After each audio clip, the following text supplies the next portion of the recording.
Today, I want to talk to you from the Sermon on the Mount, where Jesus spoke to us about the wrong way to pray. So I'm going to read to you from Matthew chapter 6, verses 7 and 8, where we read this. And when you pray, do not use vain repetitions as the heathen do, for they think that they will be heard for their many words. Therefore, do not be like them, for your Father knows the things that you have need of before you ask him. In this section of the Sermon on the Mount, Jesus continued to teach his disciples, and us, including us, the right way to pray. First, Jesus rebuked those who prayed more to be seen of men than to be heard by God. Now, in these verses, Jesus exposed the wrong type of prayer that some people use. That's the prayer of thoughtless repetition. So Jesus said, when you pray, do not use vain repetitions. The right kind of prayer does not use vain repetition, which is any prayer made up of many words and little meaning. It's a prayer that is all on the lips and not from the mind and not from the heart. The religious customs in the days of Jesus promoted the idea of praying long prayers just for the sake of praying long prayers.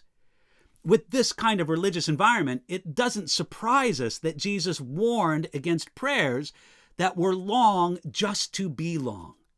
I mean, after all, someone can pray long, but to the wrong God. In 1 Kings chapter 18, Baal's prophets cried out, "Oh, Baal, answer us!" And they said it for half the day. In Acts chapter 19, a mob in Ephesus shouted, "Great is Artemis of the Ephesians," and they shouted it for 2 whole hours. The true God is not impressed by the length or the eloquence of our prayers. No, what God looks for is our heart. When we try to impress God or people with our many words, we deny that God is a loving yet holy Father. Instead, we should follow the counsel of Ecclesiastes chapter 5, verse 2 that says, God is in heaven and you are on earth, therefore let your words be few. Now, back to Matthew chapter 6, verses 7 and 8. The New International Version translates the words vain repetitions as keep on babbling.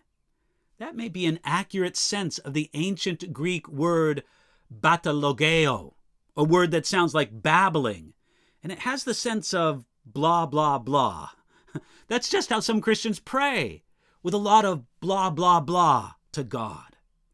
But Jesus told us to remember, your Father knows the things you have need of before you ask him. We don't pray to tell God things that he didn't know before we told him.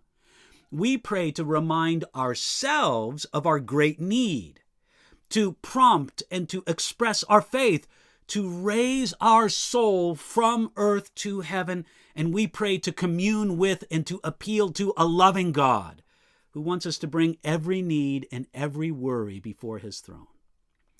Now, I read to you Matthew chapter 6, verses 7 and 8. And in the verses that follow, Jesus will explain the right way to pray. Yet before we can embrace the good, we must put away the bad.